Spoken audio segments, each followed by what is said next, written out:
All right, recording's re-rolling. You guys have a study guide in front of you. Again, I'll give you guys a real thorough review. So no notes on the exam, but study this review, and I think you guys will be good.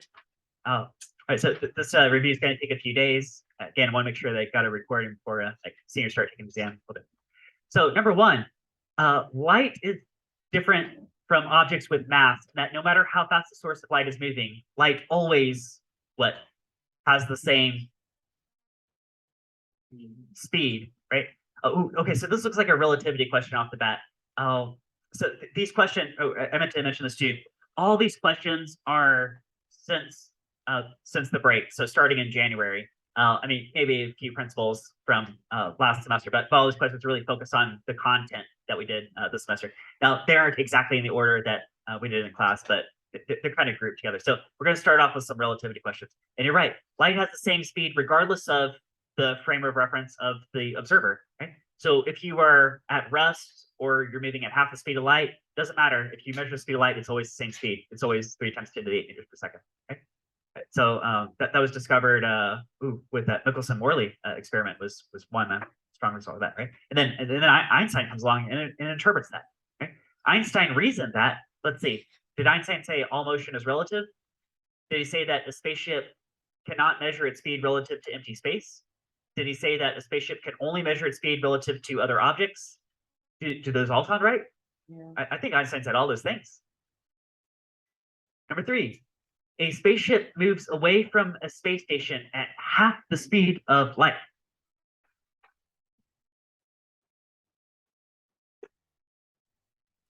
If a person in the space station flashes a light beacon, people in the ship will see the light traveling toward them at a speed of. Right? Now, pause for a moment. If we're talking about Newtonian mechanics, if people are just throwing baseballs at non-relativistic speeds, right, then that logic would lead you to something like option C, maybe like you have to like subtract the speeds because you got like a ship moving away from something moving toward it. Right? But remember, light doesn't work like that. Right? So what's the actual answer to this question? The speed of light always appears to be the speed of light, right? It doesn't matter if you're moving away from the light source at half the speed of light. Speed of light to you is always the speed of light. Enter time dilations, length contractions, the whole deal. Okay. Suppose we observe a light bouncing back and forth between 2 vertical clock mirrors in a spaceship that is whizzing past us at a very high speed. Let's call that a relativistic speed, maybe some significant fraction of the speed of light. Hey, do you guys remember I drew that whole relativity train and had that light bounce up and down as the train was moving left to right? I even played you guys an animation, right? That led to a story called the Twin Paradox. You guys remember all that? That was all embedded in this question. Compared to what the person in the spaceship sees, we see the spaceship clock is running. Oh, this is the Twin Paradox, right? You guys remember Earth Twin and Rocket Twin? They start out both on Earth, right? Then Rocket Twin jumps in a rocket and flies close to the speed of light. Very high speed. Okay. Now, if they take out telescopes and look at each other's clocks, right? So they got clocks on their walls, they can see each other's clocks, right? So how would those clocks be ticking? Well, which twin got really old, Earth Twin or Rocket Twin? Earth Twin got really old, right? And in fact, if you wanted to back that up with the formula, you guys remember time dilation formula? Earth Twin time is equal to Rocket Twin time divided by this Lorentz factor. Right? You guys know that? Okay. So if Rocket Twin perceives 1 hour having gone by, and this you're moving at a relativistic speed, this Lorentz factor would be somewhere between 0 and 1. If you divide between 0 and 1, you're going to get something larger than the original value. So 1 hour to Rocket Twin might be like 3 hours to Earth Twin. You guys remember that? Okay. It's just random examples, right? So back to here then. Compared to what the person on the spaceship sees. So person on the spaceship is Rocket Twin, sees an hour go by. Right? We see, so we're Earth Twin, we're looking through a telescope, through a window, and we see a clock on the wall. Okay? That clock to us appears to be running what? Fast or slow? Has to be going slow because Rocket Twin is barely aging, okay? And that's also consistent with this time dilation equation. To calculate how much rest energy an object has. Ooh, rest energy. Does that sound like E equals mc squared? Right? So how much energy? This is the equation of nuclear reactions. Right? So how much energy? Does that sound like mass times the speed of light squared? Right? One of these options says that. Right? Force times length of time, force times time, that sounds like impulse. Mass times velocity sounds like Newtonian momentum. Mass times acceleration sounds like a force. Half of mass times velocity squared sounds like kinetic energy. Mass times the speed of light squared. There's your Einstein mass energy equivalence. If Einstein's equations of special relativity are valid, they must. Right? Well, here's one of them. Here's length, here's time dilation. There was also a length contraction and a momentum dilation too, right? So, what the principle they're getting at here is called the correspondence principle. The correspondence principle, remember, says if you come up with some new theory that's supposed to explain how everything works, and it's going to replace an old theory, and the old theory was pretty successful in most cases, maybe not everywhere, but in most cases, then your new theory has to not only explain the things that the old theory couldn't explain, but it better also be able to explain that the old theory was pretty successful at. And that's exactly what's going on with Einstein's relativity compared to Newtonian mechanics. When Einstein's relativity replaced Newtonian mechanics, it still had to be able to explain the successful results of Newtonian physics, right? So let's check out these answer choices. Do Einstein's equations reduce to Newton's equations when the speed of light is small? Or sorry, when the speed is small, speed of light is constant. Oops. But let's check it out. Guys, what if your speed is pretty close to zero, which for us at all, I mean, even if you put in this escape speed of Earth here, that's negligible compared to the speed of light. Right?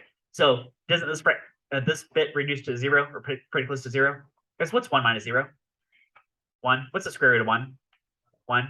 So Earth twin time would be equal to rocket twin time, which is exactly what you would expect in Newtonian mechanics, because Newtonian mechanics doesn't deal with time dilations, right? So that sounds good. Do Einstein's equations give correct answers for speeds much less than the speed of light? Oh, we just did that. Yes. Do they agree with correct results of Newton's equations? Correspondence principle. I think those all sound reasonable. Those all check out. Nearly all elements heavier than hydrogen that occur today were created. Right. So, universe was created almost 14 billion years ago. It actually took a long time for atoms to form. I think like hundreds of thousands of years, and then it was mostly hydrogen and some helium. In fact, our sun right now is mostly hydrogen and like some helium and like trace amounts of other elements. Okay? But that sun is fusing hydrogen to make helium, and then also fusing to create other elements too. So deep in the interior of stars is where the fusion process is happening.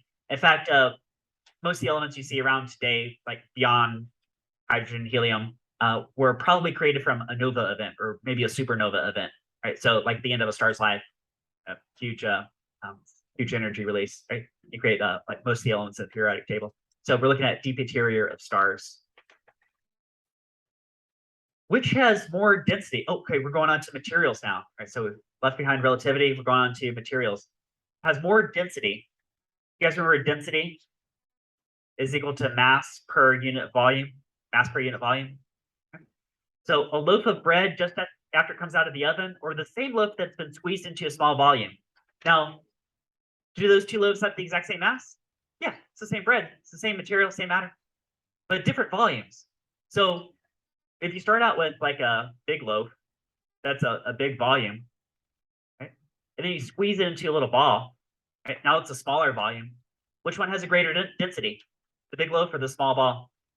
I think the small ball has a greater density. Okay.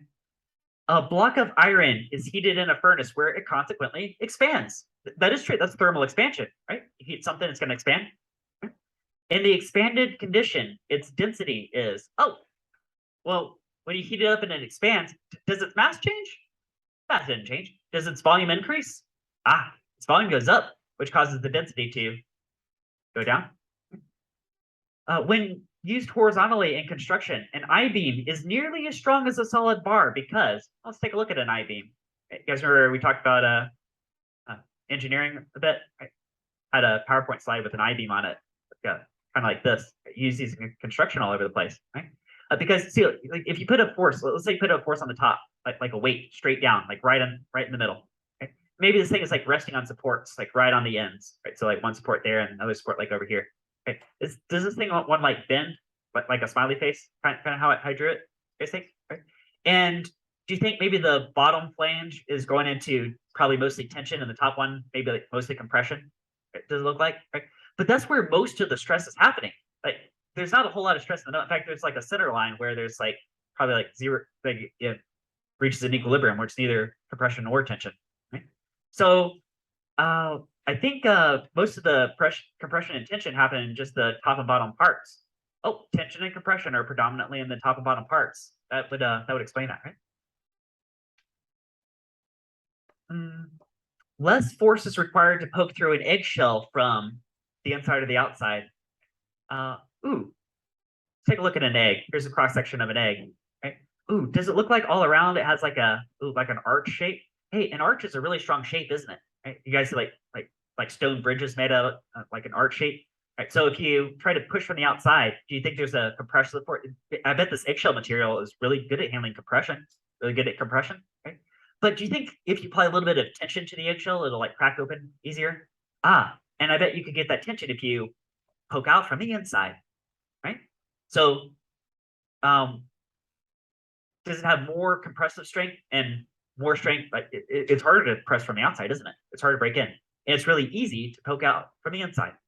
You guys see that? Now that's the physics interpretation. But let's actually switch thought processes. Let's think about in terms of biology, right? I mean, what's the point of an egg is to protect whatever is growing inside it, but make it easy for it to get out.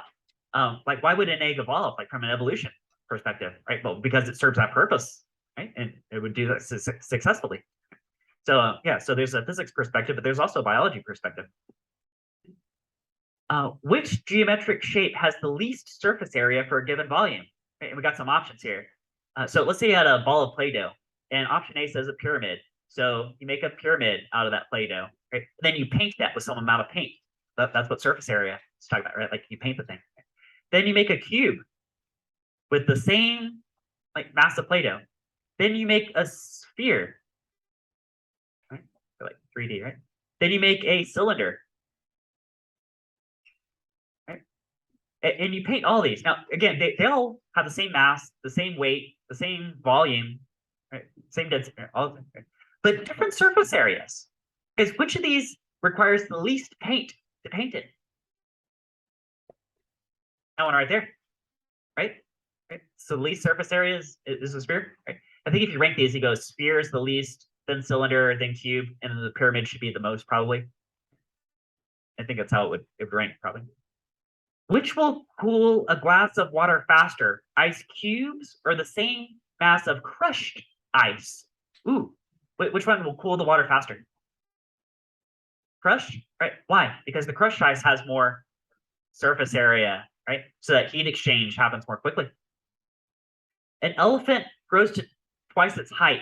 Oh, actually, the next couple of questions start with the same premise. An elephant grows to twice its height. Then the questions are a little bit different. So we've got a scaling question. Now I know it says twice its height. There are different versions of this exam. I just picked one as the example here. But so I don't know if the other versions are all like twice the height. Okay? But I made a poster back in the day. I know I've taken all my posters down because I got testing here tomorrow, so I got to take them all down. But there was one I had up until a couple days back that showed scaling. Right? Actually, this might be in your review back in December. I think I posted a whatever I made up to that point. Okay? Okay.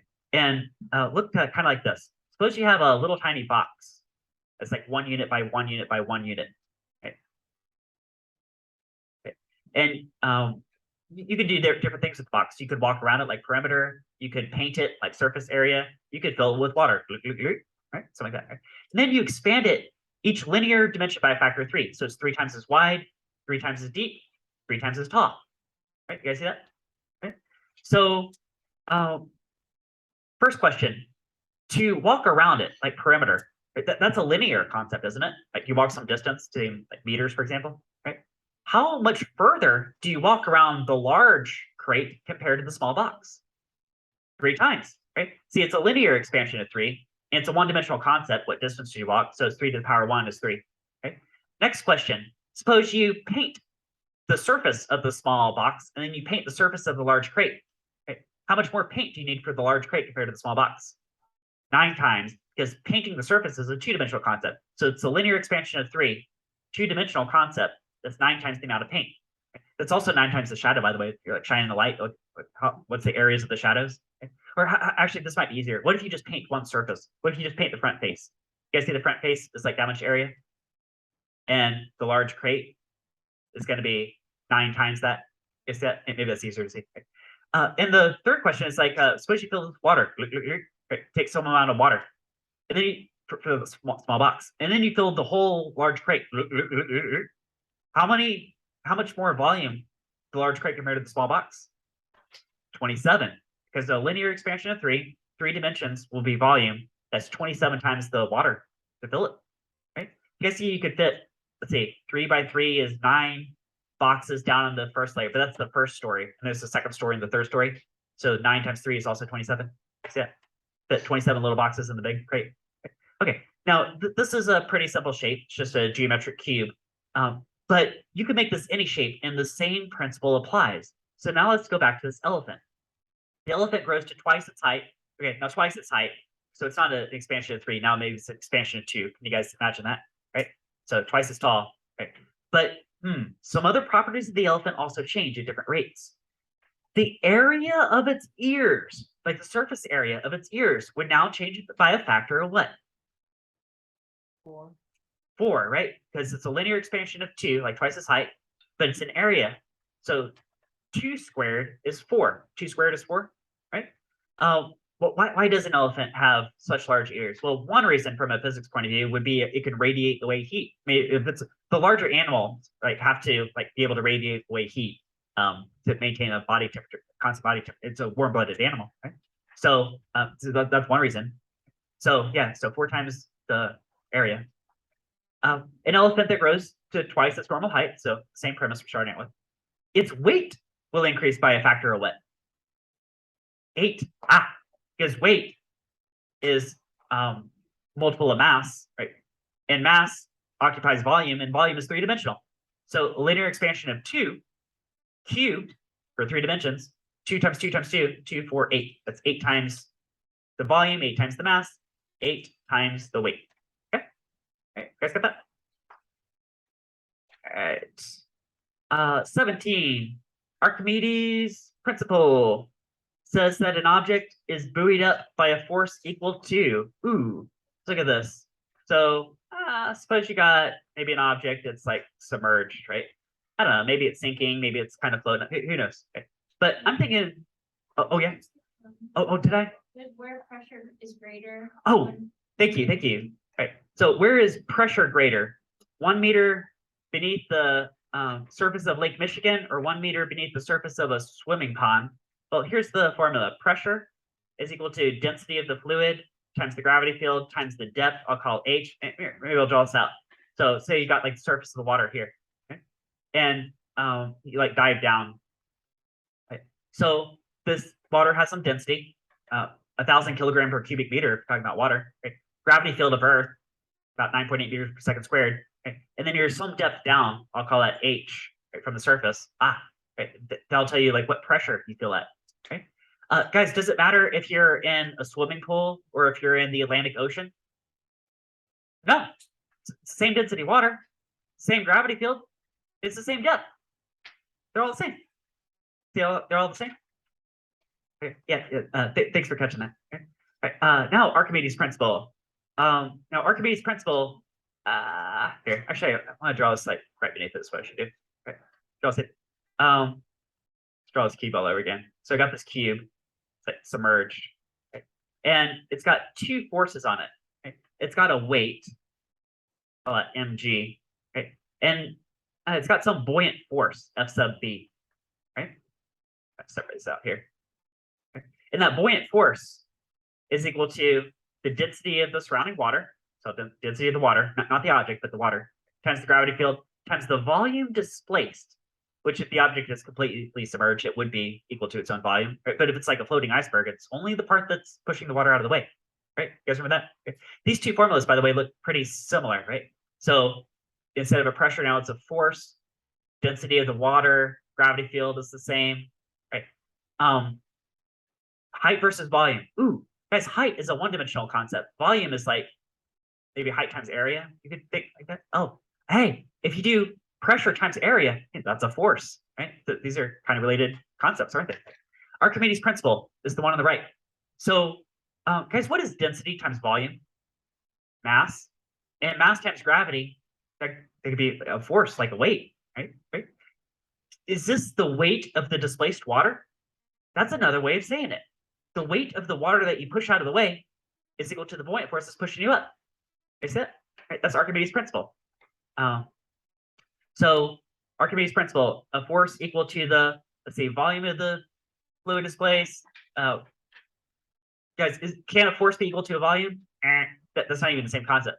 Can a force be equal to a mass? Can a force be equal to a weight of the fluid displaced? That's what we're looking for, right?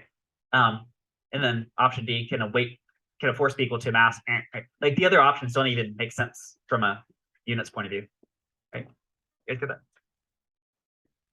The reason objects immersed in a fluid experience an upward buoyant force is because the fluid pressure on the bottom of the object is greater than the fluid pressure on the top. Right? Why is it that when you jump in a swimming pool and you feel like you're pushed up, like buoyed up, right, that you kind of like float, right? Why doesn't the buoyant force push you down or to the side? Why is it up? Right? Well, the premise of this one is saying, and it's a true false. It says that if you look at the top of the object compared to the bottom of the object, they're at different depths. And we call it like H1 and H2, for example. Okay. Right. So like the bottom of the object versus top of the object.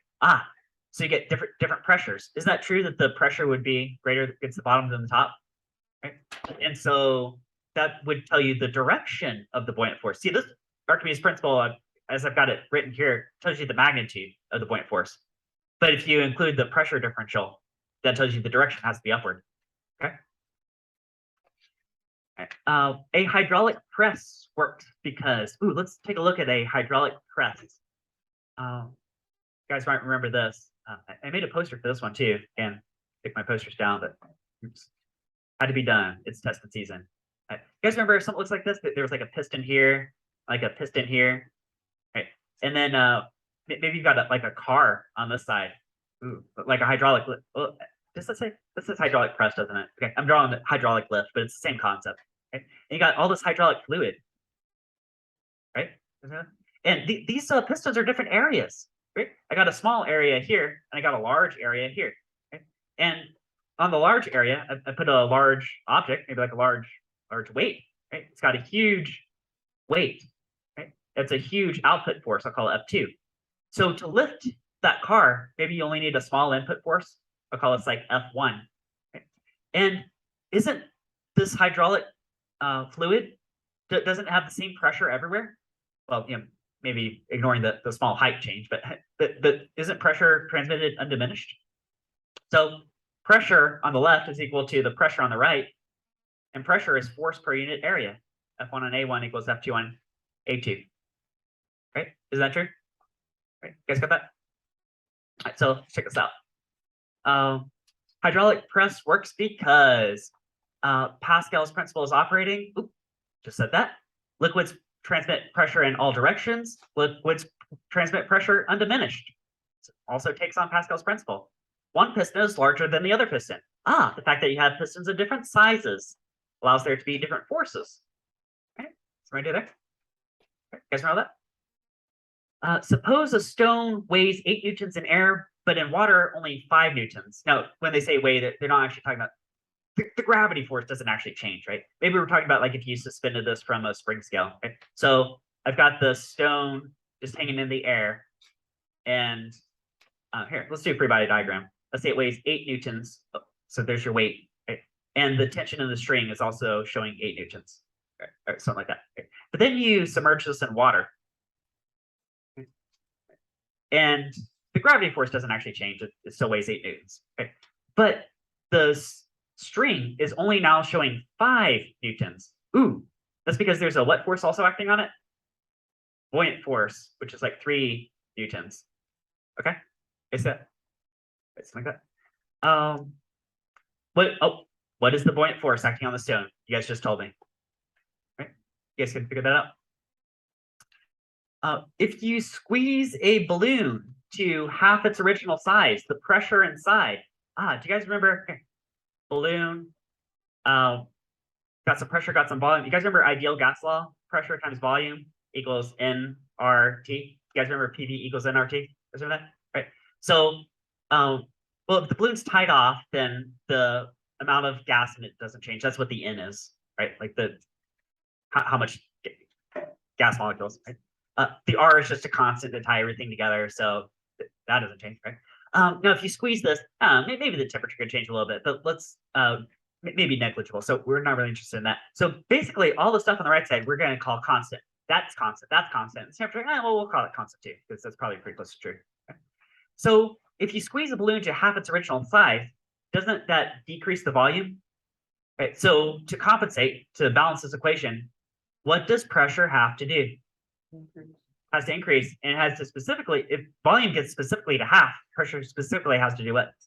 Double, right? Well, you throw in a numerical example. Suppose it was like 4 units times 6 units is equal to 24 units, for example. I'm just making numbers, right? Attached. Right. And then we're going to squeeze this balloon to half its original size. Now the nRT is still going to be 24 units, I guess, like joules or whatever. Half their original size. Now we got 3 units per volume. What's the new pressure? 8. You guys see if volume is half, pressure is double. You guys do that? Ideal gas law. A balloon is buoyed up by a force equal to the.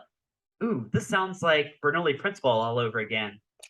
Where's Bernoulli principle? That's this right here, right? So like, maybe you have a helium balloon, for example. I mean, it's most noticeable with a helium balloon, right? There's an upward force on that balloon equal to the density of the surrounding air times the gravity field of the planet times the volume it displaces, which I guess would be its own volume too, right? It's completely submerged in the atmosphere. Oh yeah.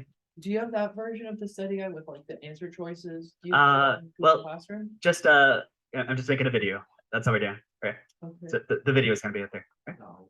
It's not on Google Classroom now? It's about to be. Yeah. This video is about to be. Oh, Yeah. I meant the paper itself, the study guide. It's Okay. Oh, the study guide in front of you right now is on Google Classroom. Yeah. Oh, but not the kind with the answer choices? Okay. Okay, so a balloon is buoyed up with a force equal to the, let's see, density of surrounding air. Guys, can a force even be equal to a density?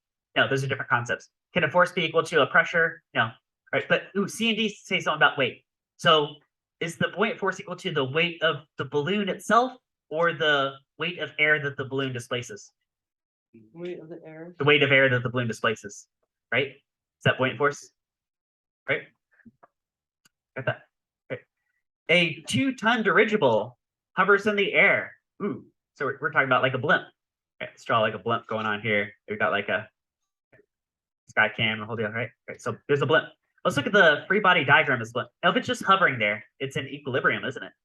So I'm thinking that there's a weight, there's like 2 tons, and there's a buoyant force that better be also equal to what? 2 tons, right? Would that be true? And that's the question they're looking for, right? What's the buoyant force equal to? Oh, you guys just told me. You're standing on the moon and release a balloon filled with helium gas. Right now, here. Let's look at Earth versus the moon. Separate this out here. Right. Look at a helium balloon. Right. So I got a helium balloon. Right. Now on Earth, does this balloon have some weight? Yeah, it's got some weight. I'll call it mg. Right. But there's also a what force acting on it? A buoyant force, which is probably greater than its weight, isn't it? That's why it would want to rise up. So I'll do buoyant force, which is greater than the weight in terms of magnitude. Right? Would that be true for the balloon? So this is kind of short. This is kind of long. Right? I said. Now let's go to the moon. Same balloon. Does this balloon have a weight? Yeah, it does. It's about 1/6 of what it is on Earth. So it's real tiny weight. Real tiny weight. Does this balloon have a buoyant force acting on it? No, because the moon does not have what? Atmosphere, right? The moon has a little bit of gravity, but no atmosphere. So there's no buoyant force. So guys, you drop this balloon on the moon. What's it going to do? It's going to fall down. In fact, if you dropped it next to a hammer, which would hit the ground first? They would tie. They would tie, wouldn't they? Right? Right? All right. You guys good with that? When a river narrows, the water in the river flows. let's see, like faster or slower. A river narrows. So we've got a river flowing, it's gonna narrow. Right? I gave you guys a similar example that dealt with like a pipe system, right? Where there's like a cross-sectional area here. I'll call it A1, and there's a different cross-sectional area here. I'll call that A2. Right, guys, yeah? Okay. And we've got some water flowing through. I'll call this V1. I'll call this V2. You guys remember conservation of flow? Right? Let's assume that the density of the water is the same, which is pretty much true, right? Water's not really compressible, right? So area 1 times speed 1 equals area 2 times speed 2. You guys remember that? Right? So if you get a smaller area, going left to right, that's a smaller area. What has to happen to the speed? It has to speed up. It has to increase. Right? You guys see that? Exactly like I drew it. Right? That's called conservation of flow. Right? 26. If you blow across the top of a piece of paper, the paper will. Right? Well, I could take this paper right here, blow across the top. Let's do some science right here. What do you guys say? Oh, maybe I'll just front of the camera. So blow across the top. Is it getting pushed down or vacuumed up? Oh. It's getting vacuumed up. Why is that? That's because a fast-moving fluid, what happens to the pressure? It drops. That's called Bernoulli principle. Guys, remember here, I'll write out Bernoulli principle. The internal pressure plus rho g h, and the height's not going to change, so you can just ignore that term. Plus 1/2 rho v1 squared. Rho is the density of the air, or air, whatever the fluid is, right? Equals internal pressure 2 plus a different rho g h plus a different 1/2 rho v squared. Okay. Again, the height change doesn't really matter, right? But if you look at those other 4 terms, right? The fact that the air speeds up means this v is going up. So to compensate, the pressure has to decrease. It gets vacuumed up. That's called Bernoulli's principle. Okay. Temperature. Okay, so now we're moving on to thermodynamics and heat transfer, which actually I think was the first thing we did this semester. Temperature is mostly related to, let's see, the total energy in something, the total kinetic energy in something, the average molecular kinetic energy in a substance. I really like that one, right? It's like how fast are atoms vibrating. Do you guys remember yesterday we were talking about Maxwell's demon? We were talking about like why would something be hot or cold, and it has to do with like on average how fast atoms are vibrating. That was this theory right here. Remember that? The reason an ocean's temperature doesn't vary much from season to season. Hey, we're near the coast in Florida. Our seasons are pretty stable, right? We get pretty mild winters, not crazy hot summers. Like if you've lived in like the middle of, how many guys lived in the plains? Yeah, if you have, like, get crazy hot summers, crazy cold winters, right? But Florida's pretty mild, even from day to night. There's not crazy temperature swings. Right? Let's see why. Ocean's temperature. Is it there's a lot of fish in the oceans? Okay, that's just a silly answer, right? The oceans are located near large land areas. Water has a high specific heat capacity. You guys remember that specific heat capacity? You guys remember energy exchange, thermal energy exchange, delta Q is equal to MC delta T, right? So heat energy exchange is, see, the mass of the object, delta T is the temperature change, and this right here, that's specific heat capacity.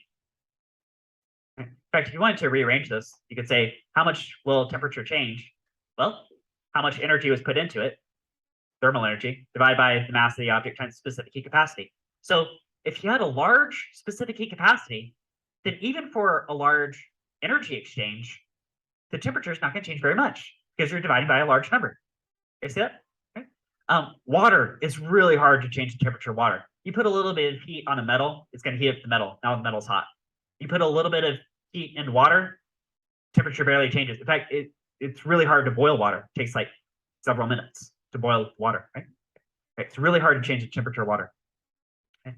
Number 29, the largest extremes in temperature are usually experienced. This is basically the same concept, right? So where do you get the great temperature fluctuations? Near large coastal cities like San Francisco, near the oceans, in the middle of a continent, Japan, on islands. Because 4 of those are like the same concept. One of those stands out as different. Which one's different? Middle of the continent, right? Like the plains, right? If you lived out in like I used to live in North Texas, right?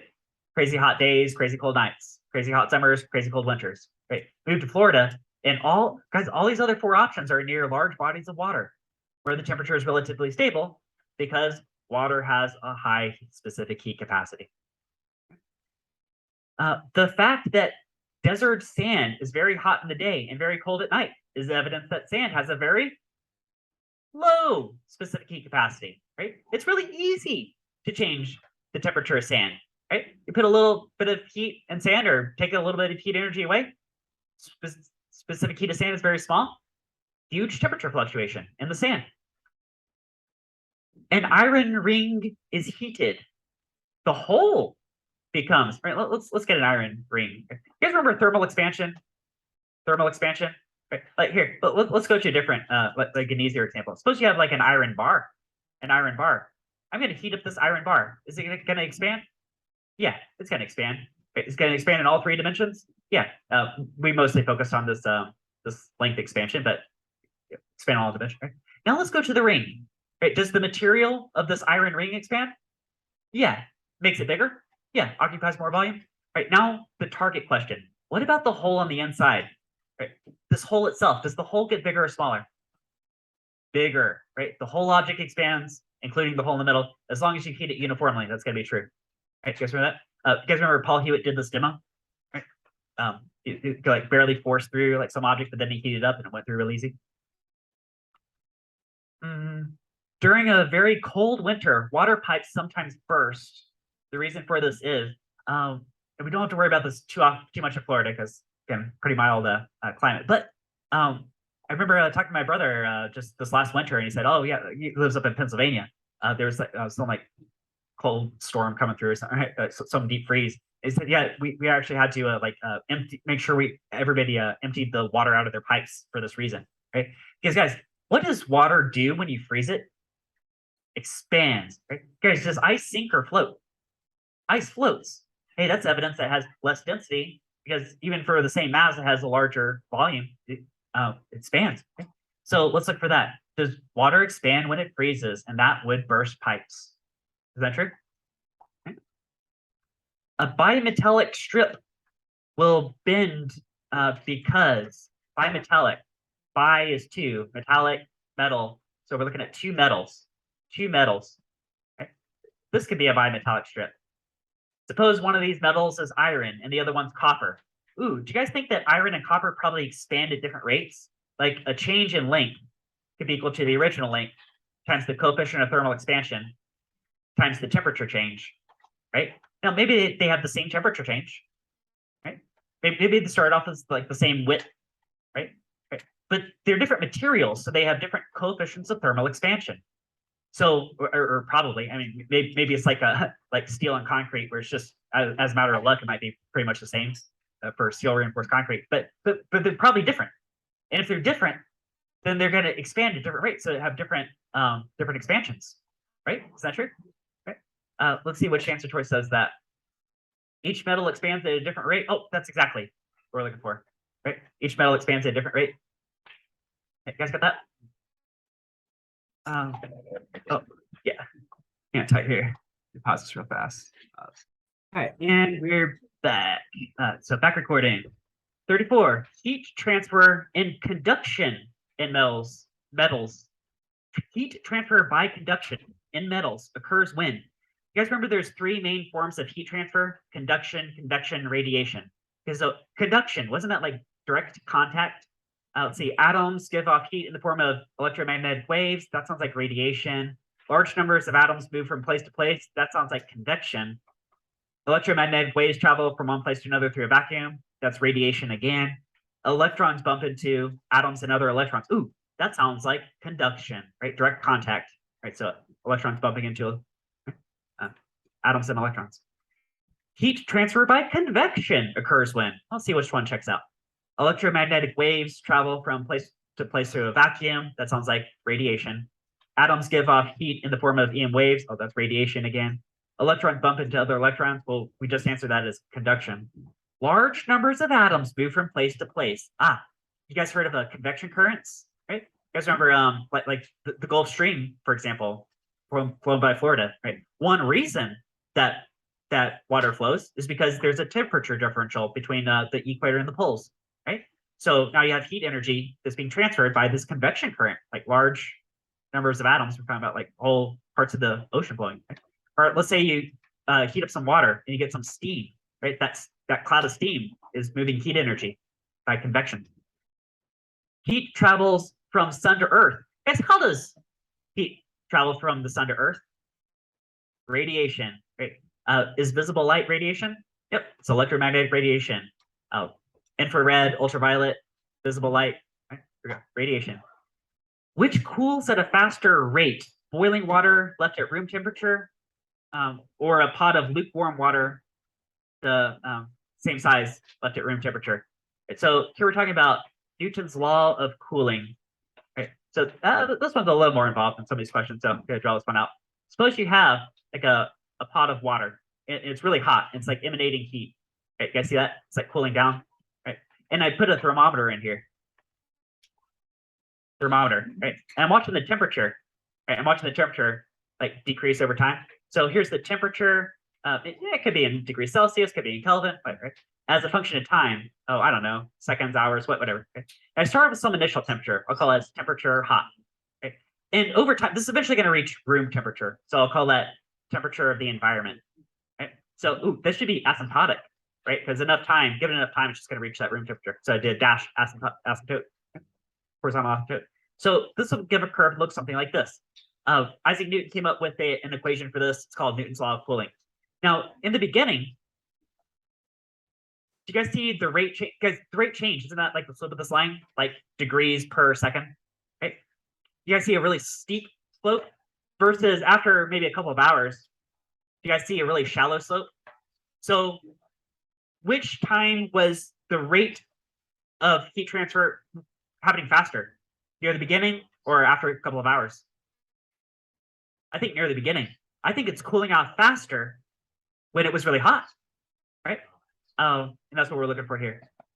Cooling off faster near the beginning. Okay. All right, you guys good there? All right, well, we were running up against the clock, so that's gonna have to be our pause point. Right. So yes, we'll continue this tomorrow and then Monday. Ooh, all right, and that's a wrap.